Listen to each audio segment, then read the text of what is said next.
Good morning प्यारे बच्चों। मैं हूं आपकी एजुकेटर पूर्णिमा मातर सिंह और हम आपकी वर्कशीट नंबर 35 करेंगे जिसका सब्जेक्ट है सामाजिक विज्ञान। ठीक है।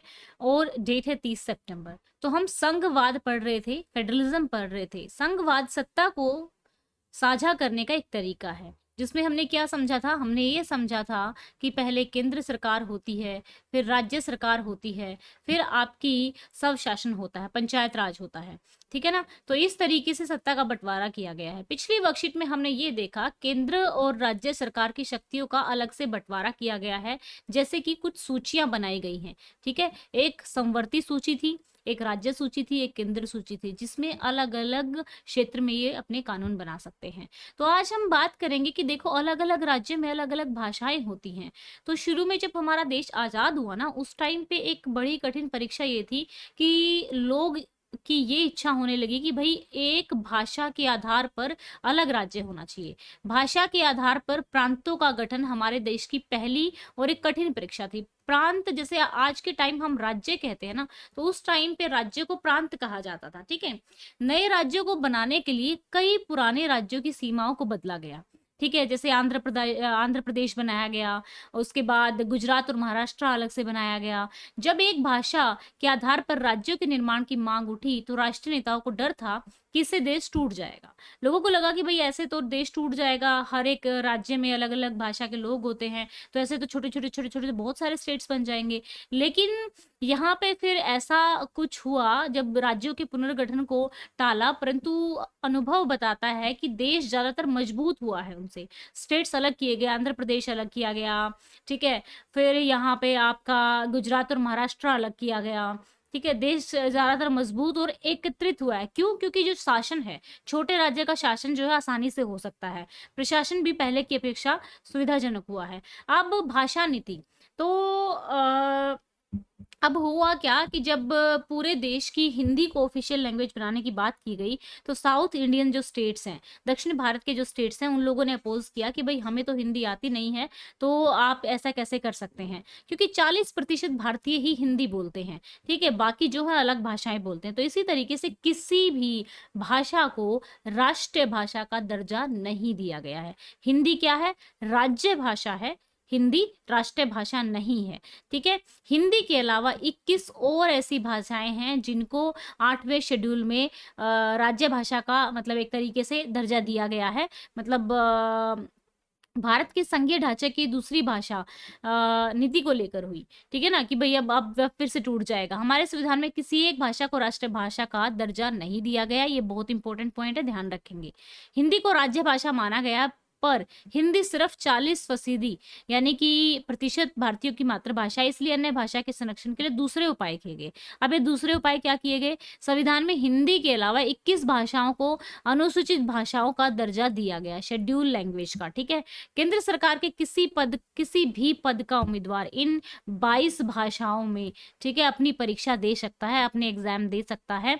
ठीक है। बशर्ते उम्मीदवार इसको विकल्प के रूप में चुने। राज्य को भी अपनी राज्य भाषाएं, राज्यों को अपना अधिकांश काम अपनी राज्य भाषा में ही करते हैं। 1992 के पंचायत राज व्यवस्था के प्रमुख प्रावधान क्या थे?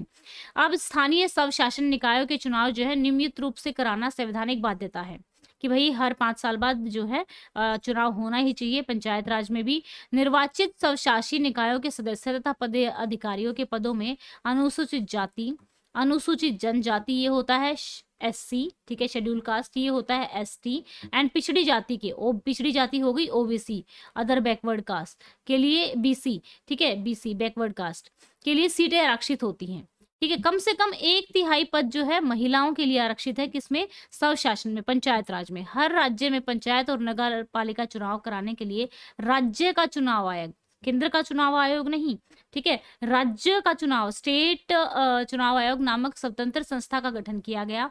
राज्य सरकार को अपने राजस्व और अधिकारों का कुछ हिस्सा इन स्थानीय स्वशासी निकायों को देना पड़ता है। अब बात करते हैं गांव में जो पंचायत होती है। गांव के स्तर पर मौजूदा स्थानीय शासन व्यवस्था को पंचायती राज के नाम से जाना जाता है। प्रत्येक गांव में और कुछ राज्यों में गांव के समूह की एक ग्राम पंचायत होती है। ये एक तरह की परिषद है जिसमें कई सदस्य होते हैं और एक अध्यक्ष होता है। सदस्य वार्डों से चुने जाते हैं, उन्हें सामान्यतः पंच सरपंच कहा जाता है। अध्यक्ष को प्रधान या सरपंच कहा जाता है। जो इन वार्डों का अध्यक्ष होता है उसको सरपंच कहा जाता है।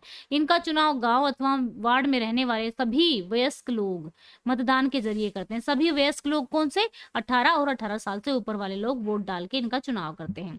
अब पंचायत समिति क्या होती है? पंचायत समिति स्थानीय शासन का ढांचा जिला जिला स्तर तक का है।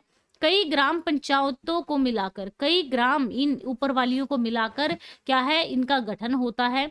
इसे मंडल या फिर प्रखंडीय स्तर पंचायत भी कहते हैं। इसके सदस्यों का चुनाव उसके इलाके में सभी पंचायत सदस्य करते हैं। अब बात करते हैं जिला परिषद। जिला परिषद क्या होता है? किसी भी जिले को सभी पंचायत समितियों को मिलाकर जिला परिषद का गठन होता है। जब सभी पंचायत समितियां मिलेंगी, देखो सभी ग्राम पंचायत मिलेंगी तो पंचायत समिति बनेगी, ठीक है, और सभी पंचायत समिति मिलेंगी तो जिला परिषद बनेगा, ठीक है। जिला परिषद के अधिकांश सदस्यों का चुनाव होता है। जिला परिषद में उस जिले के लोकसभा और विधानसभा के लिए चुने गए सांसद और विधायक तथा जिला स्तर की कुछ संस्थाएं अधिकारी सदस्य के रूप में होते हैं। जिला परिषद का प्रमुख इस परिषद का राजनीतिक प्रधान होता है। नगर निगम और नगर पालिका की बात करते हैं। अभी तो हमने गांव की सरकार की बात की, अब सिटीज में जो सरकार होती है।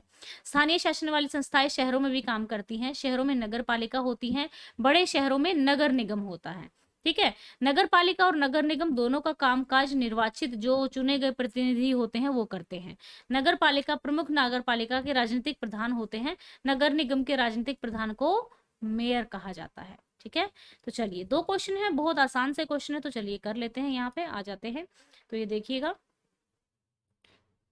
पंचायत समिति का निर्माण कैसे किस प्रकार होता है? स्थानीय शासन का ढांचा, ठीक है, ढांचा नहीं ये ढांचा है, ठीक है, ऐसे लिखेंगे इसको।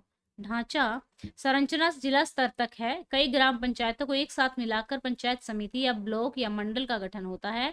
इसे मंडल या प्रखंड स्तरीय पंचायत भी कहते हैं। इसके सदस्य उस क्षेत्र के सभी पंचायत सदस्यों द्वारा चुने जाते हैं। भारत की भाषा नीति पर एक टिप्पणी लिखी है। हमारे संविधान ने किसी को भी राष्ट्रभाषा का दर्जा नहीं दिया है। हिंदी की पहचान राज्य भाषा के रूप में की गई है, लेकिन ये 40% ही भारतीय बोलते हैं, इसीलिए 21 और अनुसूचित भाषाएं जो हैं उनको मान्यता दी गई है। इसमें कोई भी उम्मीदवार जो है इन 22 भाषाओं में अपना पेपर दे सकता है, और वो ताकि जब वो विकल्प के रूप में चुनेगा तो उसको पेपर उन भाषाओं में प्रोवाइड किया जाएगा, ठीक है बच्चा। तो ये थी हमारी आज की वर्कशीट। आई होप सो अच्छे से समझ में आ गई होगी। कोई डाउट है तो कमेंट करके पूछ सकते हैं। Thank you, have a nice day, may God bless you. Channel को सब्सक्राइब कर देना अगर अभी तक नहीं किया है। Bye bye, have a nice day.